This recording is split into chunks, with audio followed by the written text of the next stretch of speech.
Après, on nous dit qu'on enseigne des choses qui ne sont pas dans la Bible. Ils ne lisent pas leur Bible. Alors, je vous dis, je parle à vous, les nègres de maison. Parce qu'il y en a toujours. Il y en a toujours des traîtres.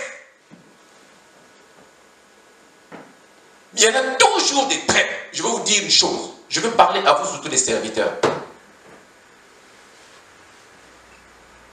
Vous êtes de la même race, je dis de la même race, que les hommes politiques qui ont vendu les pays du tiers-monde. La même race, la même racine, avec les nègres de maison qui vendent la politique en Afrique. Vous le savez. Et ceux qui nous connaissent savent de quoi je parle. Pour certains, on a été en formation ensemble. Ils connaissent cette vérité, ils connaissent ces choses, mais ils ne veulent pas les enseigner, soit disant, c'est pas plus important, le plus important c'est ta parole. Race de vipères. Et pendant ce temps, qu'est-ce qu'ils font? Pendant ce temps, qu'est-ce qu'ils font? Quand ils disent, ne parlez pas de son identité, c'est pas important, qu'est-ce qu'ils font eux? Ils produisent des images, ils produisent des films, des documentaires, et qui projettent dans les médias à grande échelle. Et jusqu'aujourd'hui, il y a encore des gens qui disent, j'ai vu le Seigneur, quand ils voient Robert Power, un comédien anglais qu'il a à Londres, il n'a fait qu'un film. Puis moi, tu vois l'image, j'ai vu le Seigneur. Et ça, c'est à cause des serviteurs qui ne veulent pas dire la vérité. Et puis on laisse les gens dans la médiocrité. Il dira à ces gens-là, je ne vous ai jamais connu, parce qu'on ne l'a pas connu. Tu seras cet enfant-là, on t'a dit que voilà ton père biologique. Et tu diras, je m'en fous. Je m'accroche à celui qui m'a élevé. C'est bien. Mais tu ne sauras pas qui tu es. Deuxième chose. Vous qui, par je ne sais quel esprit, je ne sais plus si c'est l'ignorance, si c'est un complexe d'infériorité, si c'est la cupidité. Parce qu'il y a des ceux, aujourd'hui, qui s'engagent, sans même être appelés, parce qu'ils veulent faire de l'argent. Nous le savons. Amen. Amen. Nous savons que dans l'église, il y a des vrais et des faux. Ça, c'est vrai. Parce qu'il y a l'ivraie et le blé dans l'église. Je ne sais pas quel est l'esprit qui t'anime de ne pas accepter cette vérité. Tu es complexé. Tu souffres d'un complexe d'infériorité. Tu vas être délivré.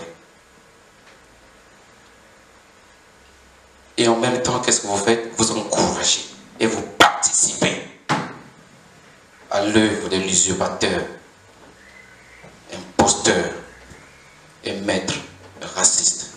C'est eux, votre maître ou vos maîtres.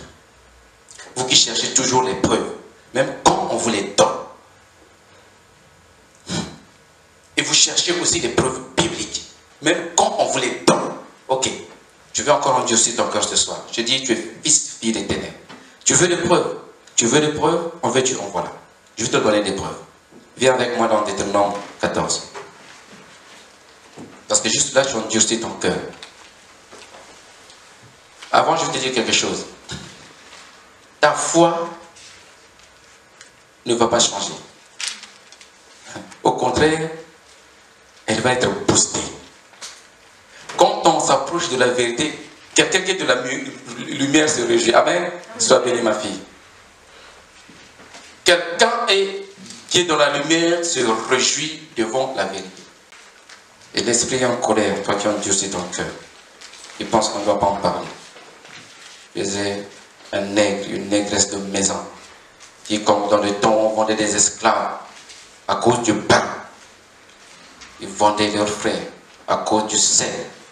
Ils participaient à ligoter les frères.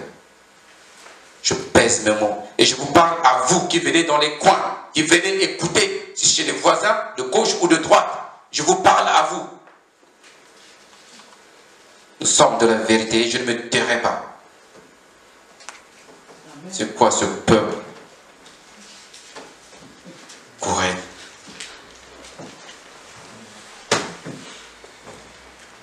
Même si tu ne fais pas fonctionner l'ordinateur, je veux parler. Oh, tu n'es pas plus puissant que moi. Je veux parler, je veux parler, je veux parler. Je veux libérer la parole. Il faut que le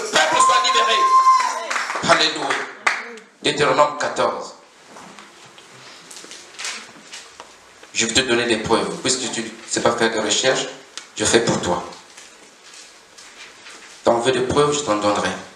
Que Yah soit béni, que Yah soit glorifié, que Yah soit chanté, que Yah soit reconnu comme serait unique et incontournable créateur.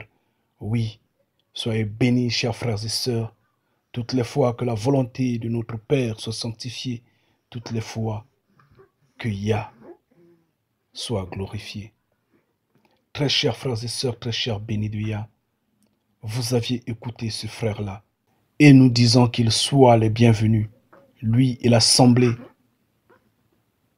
qui est avec lui, lui et les églises qui sont chez lui, qu'il soit les bienvenus dans la maison de Yah. Ce frère est un pasteur. Il est un pasteur selon le système de Babylone, selon le système diabolique du Vatican. Il est un pasteur. Il a étudié la théologie. Il a été étudier la théologie. Et nous les appelons les nègres de maison. Ces hommes qui ont étudié la théologie, qui continuent de servir le Vatican, sont des nègres de maison parce qu'ils détruisent non seulement l'Afrique, non seulement le peuple noir, mais également ils s'opposent au Créateur vivant. Ils luttent contre Yah. Et ce frère est sorti de ce lot. Ce frère a délié sa langue. Écoutez la façon dont il parle. Écoutez comment il interpelle, il appelle ses frères pasteurs avec qui ils ont étudié la théologie. Il les appelle à la repentance. Il les appelle à dire la vérité. Et nous, personnellement, je salue le courage de ce frère qui a délié sa langue. Et là, je comprends, je vois bien la présence du Créateur vivant en lui, la main de Yah sur lui, oui. Parce qu'il a reconnu, il a dénoncé le mensonge. Il n'a plus voulu continuer sur ce chemin à tromper étant donné qu'il connaît au fond de lui que ce qu'il racontait, il connaissait au fond de lui que ce qu'il racontait n'était que du mensonge, que la vérité était ailleurs. Et là, il dit à ses frères, comment vous supportez cacher la vérité étant donné que vous la connaissez? Deutéronome 14, qui peut nous lire les versets 4 et 5. Lui second 1910, pareil. Voici les animaux que vous mangerez, le bœuf, la brebis et la chèvre, le cerf, la gazelle, le daim, le bouquetin, le chevreuil, la chèvre sauvage et la girafe. Écoute-moi bien. La girafe est un animal essentiellement africain. Tu vas dans le dictionnaire, on va te dire. La girafe est un animal de l'Afrique tropicale. Ça, c'est la rousse, ce n'est pas moi. C'est un animal de l'Afrique tropicale. L'Afrique tropicale, c'est quoi? C'est l'Afrique qui se trouve entre les tropiques. Les tropiques, c'est quoi? Les tropiques, ce sont ces deux lignes qui sont au-dessus et en dessous de l'équateur. Amen? Vous voyez le globe terrestre. Il y a une ligne imaginaire qui sépare le globe terrestre en deux. Amen? Et au-dessus, il y a une autre ligne imaginaire. Ok? Et en dessous aussi de l'équateur, il y a une autre ligne qui est parallèle en fait, à l'équateur. Et donc, la girafe n'habite que dans ce continent. Dans cette partie du continent.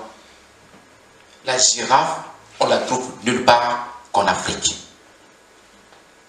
Ici, il y avait donne, parce qu'au départ, il y avait dit aux hommes, vous ne mangerez que des herbes. Le jardin d'Éden. Amen. Amen. Quand ils ont péché, comme le péché est rentré, et là, il y avait leur autorisé de manger les animaux, de manger le tronc de sang, puisque l'alliance avait déjà brisé. Amen. Et là, il va leur dire, voici les animaux que vous allez manger. Mais suivez, il leur donne à manger un animal qu'on ne trouve qu'en Afrique. Jusque-là, je ne comprends pas. Deuxième preuve. Job 40. Job, c'est juste avant Psaume. Amen. Job 40.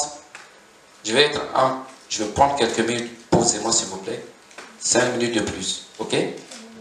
Job 40, le verset 10, puis on ira le verset 20. Le verset 10. Voici l'hippopotame à qui j'ai donné la vie comme à toi. Il mange de l'herbe comme le bœuf. Va, comme disait un aîné à moi, va investir en toi-même.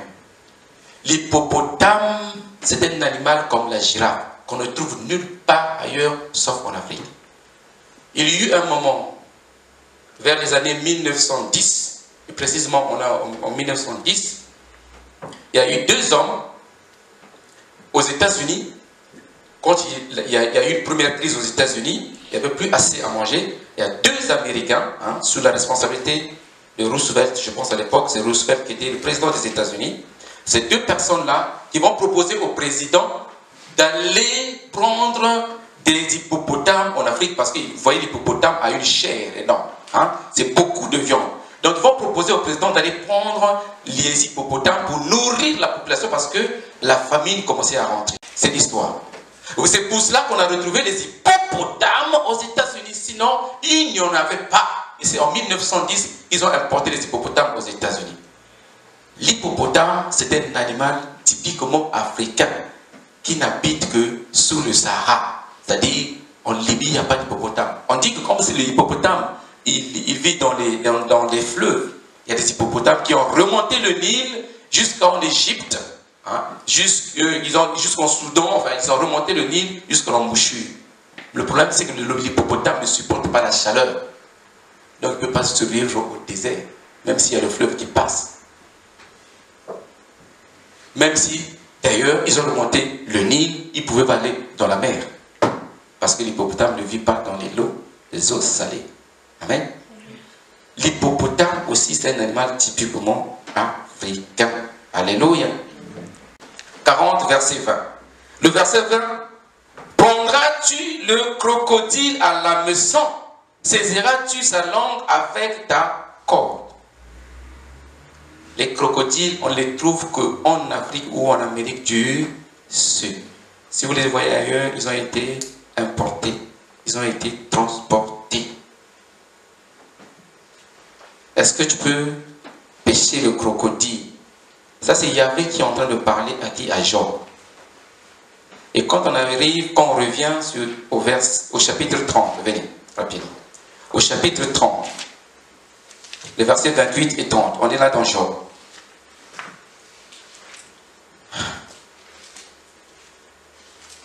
Job 30, 28 à 30. Est-ce que quelqu'un peut lire? Je marche noirci, mais pas par le soleil.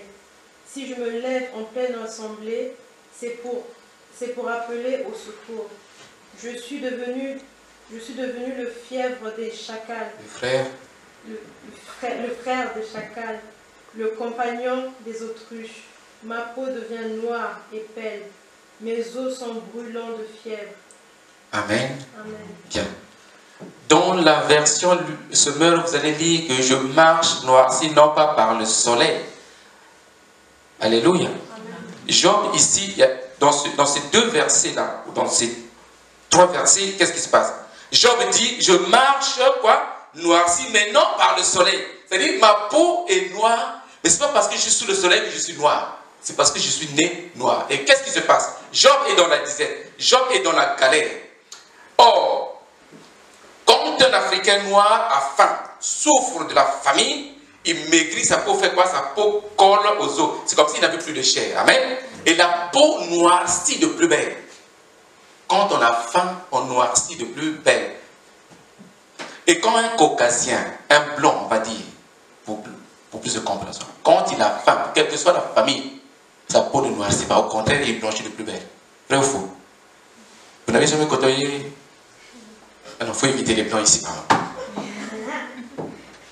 Quand un blanc, il a faim, il est dans la disette, sa peau blanchit de plus belle. Ne noircit pas. Ça, c'est le premier acte. Il dit, je suis noir, je marche noirci. Ce n'est pas par le soleil. Parce que j'ai faim. parce que j'ai faim. Parce que j'ai faim et que ma peau colle à mes os. Donc il mourait de faim, Job. Il était prêt à mourir. Il avait tellement eu faim. Amen. Ne dormez pas, ne dormez pas. Cantique des... Cantique, cantique, cantique. Chapitre 4. Chapitre 4, on va lire le verset 8. Ici, c'est Salomon, le roi Salomon, qui parle à Makeba. Makeba, c'est ce qu'on appelle la reine de... Vous ne suivez pas. La reine de... Voilà. Il faut aussi faire un peu d'histoire. Le roi Salomon, en fait, le cantique des cantiques, c'est le poème le plus beau de la terre. C'est plus que les psaumes. Alléluia. C'est une lettre d'amour. Il y a même une intimité incroyable là-dedans. De Salomon et avec la reine de Saba. Elle s'appelait Makeba. Donc Salomon écrit une lettre. Quand la reine reçoit la lettre, elle rédige une réponse. Amen. C'est ça les cantiques. Si vous voulez dire des belles paroles à vos maris, à vos femmes, lisez cantique de cantique. Le verset 8, Salomon dit ceci à Makeba. Il dit, viens avec moi du Liban, ma fiancée. Viens avec moi du Liban, regarde du sommet d'Amana et du sommet de Sénir et de l'Hermon, des tanières, des lions, des montagnes, des léopards. Salomon dit à sa fiancée, viens avec moi, on va monter à la montagne, on va voir les tanières des lions, comment les lions sont, et les léopards. Et les lions, c'est un animal typiquement africain. Encore le lion, il a été transporté, comme c'est un animal mythique. Mais le léopard, on le trouve nulle part qu'en Afrique. Pour le confondre, des fois on le confond avec plutôt la panthère, parce que des fois il est appelé panthère. Ok? Mais le léopard, c'est un totem africain. Voilà pourquoi les chefs africains, ils savent que s'ils prennent le lion a été falsifié, il a tellement été exporté. Mais le léopard, on ne trouve nulle part qu'en Afrique. Ils prennent la peau de léopard, ils font des chapeaux, ils font des habits avec. C'est pour dire que c'est typiquement africain. Et va lire ton dictionnaire, va poser des questions. On te dira, le léopard, c'est un animal typiquement africain. Alors, je te donne cet aspect ce soir. Je te donne ces preuves d'animaux ce soir. Pour savoir que la girafe, c'est la preuve la plus tangible. Que Yahvé a donné à son peuple, aux enfants d'Israël, je vais dire ça comme ceci. Il ne pouvait pas donner des animaux à manger à un peuple qui ne connaissait pas ces animaux-là. Est-ce que tu suis?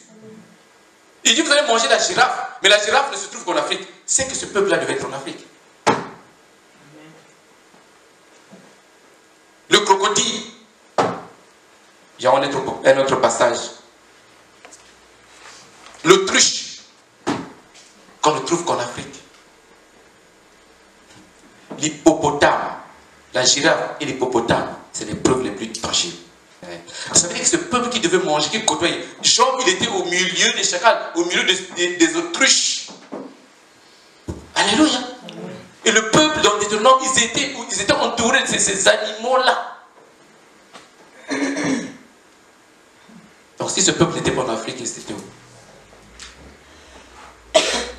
Vous allez lire dans Wikipédia, on vous dit, oui, l'hippopotame et le lion, ils ont existé en Europe, en Asie mineure, un peu plus haut, à la période entre les hommes, plutôt entre les dinosaures et les hommes.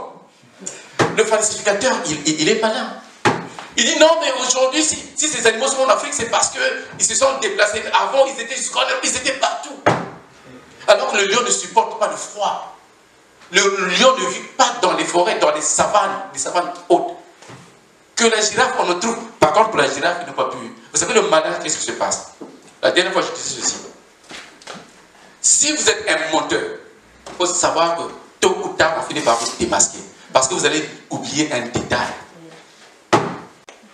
Ils ont falsifié. Mais ils ont oublié de falsifier quelque chose. La girafe, l'hippopotame. Je sais que tu as de l'intelligence pour comprendre ce que je suis en train de dire. Et vous, vous le savez. Race de vipère. C'est terminé. Jamais, plus jamais, vous nous direz que ce n'est pas important. Parce que nous allons le soutenir. On ne peut pas accepter, j'ai dit dimanche dernier, nous n'allons pas accepter qu'on fasse de l'histoire, c'est une histoire. C'est quelqu'un qui a vécu sur terre avec des parents, qu'on dise un jour que, qu'est-ce qui vous dit que ces tribus ont existé. Et d'ailleurs, aujourd'hui, qu'est-ce qu'on dit? Les tribus perdues d'Israël. C'est comme s'ils n'étaient pas sur terre. Dimanche prochain, si vous voulez, je vais vous donner la localisation au moins de 6 tribus sur terre maintenant, et c'est tous des Noirs. Je vais te donner un autre exemple.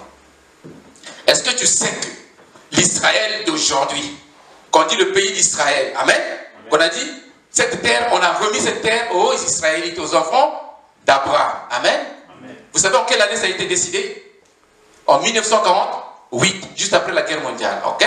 On fait la guerre, on gagne, l'Allemagne est battue, et puis les grands qui ont gagné la guerre, ils vont s'asseoir pour départager le monde, amen. Ils disent, toi, comme nous sommes des gagnants, nous sommes 5 gagnants, toi tu vas t'occuper du Congo, du Cameroun, du Sénégal, du Tchad, toi tu vas t'occuper du Bénin, ainsi de suite. Ils ont partagé le monde en donne, remettre à Israël une terre, la terre promise. Je sais que ça tu ne le sais pas. Mais la première localité qui avait été choisie, et les serviteurs qui ont apparemment fait des études le savent, les historiens le savent. Vous savez quelle terre qui a été choisie en premier avant la Palestine? L'Ouganda. C'est de l'histoire, c'est parce que nous ne lisons pas. Les Américains ont dit, la terre promise, c'est-à-dire l'Israël véritable, c'est en Ouganda. C'est seulement secondairement, ils ont dit, vous oubliez, faites attention. Si vous mettez Israël à sa place en Ouganda, ce peuple il va se réveiller. Il va comprendre que finalement, c'est nous les vrais Hébreux israélites. Aïe! Là! Palestine. C'est pour cela jusqu'aujourd'hui, vous entendez la guerre Israël-Palestine. Les Palestiniens disent, c'est pas ici votre terre. Et d'ailleurs, ce n'est pas vous. Parce que quand vous êtes partis, apparemment, vous étiez noirs, et quand vous revenez, vous êtes blancs. Donc il y a 2 raisons qui font que cette guerre-là ne va pas s'arrêter. Il faut qu'ils arrivent à s'accorder. Les gens se retrouvent, ils décident des choses, ils imposent. C'est comme ça que ça se passe. C'est comme ils ont décidé pour les États-Unis, ils arrivent, Christophe Colomb a découvert les Amériques comme s'il n'y avait pas de vivants. Ils ont massacré les peuples autochtones. Et ils ne veulent pas qu'on en parle. Et après, on a des nègres de maison qui soutiennent ça. Non, le plus important, c'est la foi. Prier, oui. Et la connaissance de la vérité qui va te sauver aussi. Puisque tu continues à douter, je vais te donner une dernière preuve. 1 Pierre 3. Bon, on va terminer là parce que sinon... Et vous continuez comme ça, vous allez me pousser à plus enseigner là-dessus. Jusqu'à ce que vos esprits s'ouvrent. Afin que vous ne soyez plus comme des petits enfants ballottés par tout vent de doctrine. 1 Pierre, le chapitre 3. 1 Pierre, le chapitre 3, on va lire le verset 3. Je veux que quelqu'un lise. On va terminer par là. Alléluia. Il y en a un qui suit. Il dit, n'ayez... Alléluia.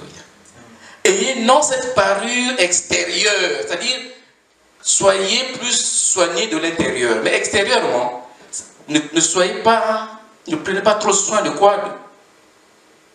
De vos cheveux tressés. On va lire la parole. Ayez non cette parure extérieure qui consiste en quoi? Dans les cheveux tressés. Dites-moi, quel est ce peuple sur la terre qui se tresse les cheveux? Les cheveux. Faites attention. Je ne vais pas vous provoquer une haine. C'est pour vous ouvrir les yeux. Les cheveux lisses de nos bien-aimés, de nos amis, de nos sœurs, ici en Europe, ne tiennent pas avec des tresses. C'est trop lisse. Quand on tresse, ça tombe tout de suite. Les tresses des femmes, c'est une coutume et une habitude africaine. Regardez l'Égypte antique.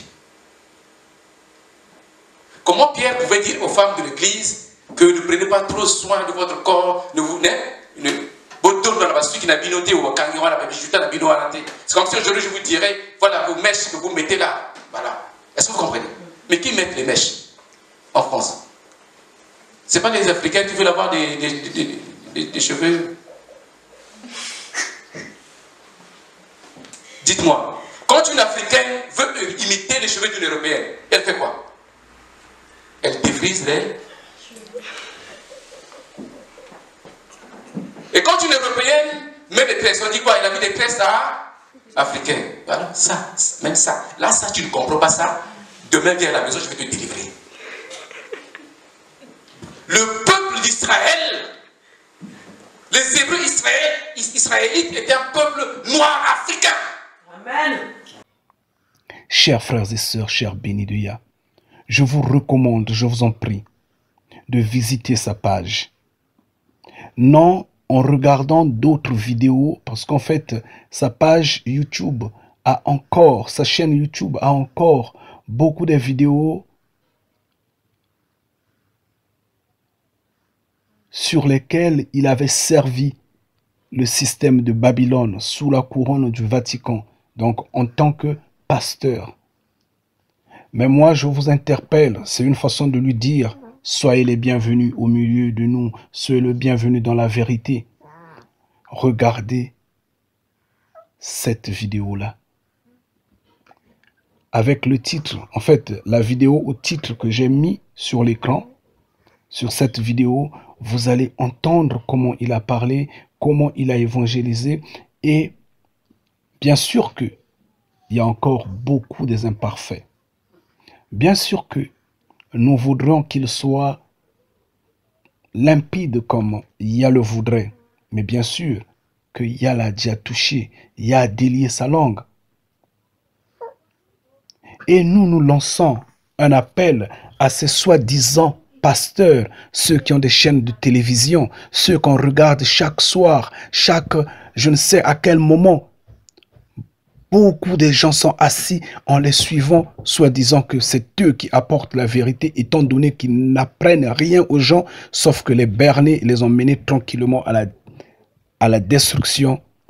Que ces pasteurs-là reconnaissent la vérité, qu'ils entendent leurs frères avec qui ils ont appris la théologie, mais qu'ils les dénoncent aujourd'hui. Qu'ils prennent conscience, qu'ils disent la vérité, qu'ils délient leur langue, qu'ils aient honte, qu'ils sortent des entrailles du Vatican. Nous voudrons des hommes dignes comme ce frère, le frère Gabin. Oui, il a délié sa langue. Le frère Yah a délié sa langue.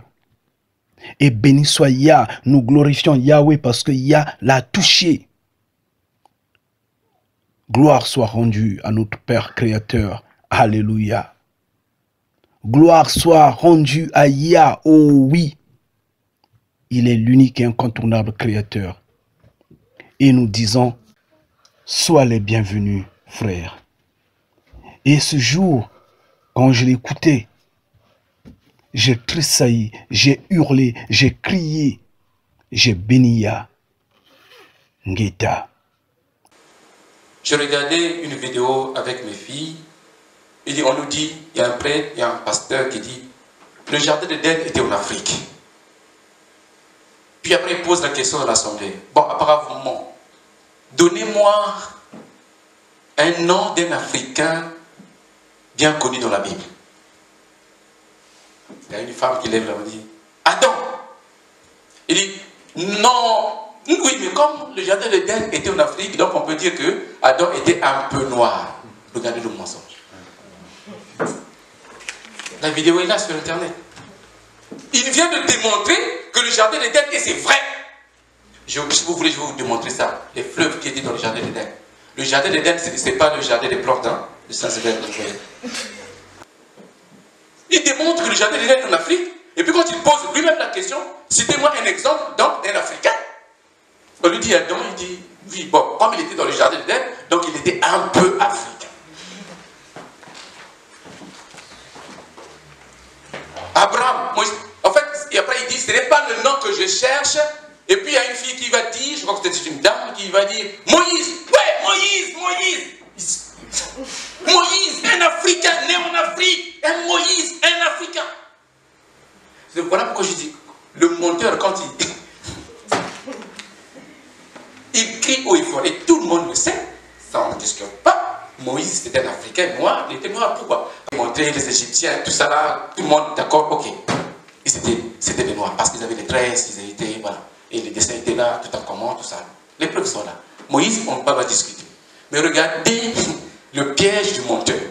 Maintenant, s'il démontre que Moïse était un noir, donc un hébreu, typiquement noir, comme toi et moi, alors que Moïse était de la tribu de Lévi. Comment est-ce que dans une même famille, dans une même tribu, peut y avoir des noirs et autre chose? Quand tu démontres que Moïse était un noir et que tout le monde acclame, ça veut dire que les Hébreux israélites étaient noirs.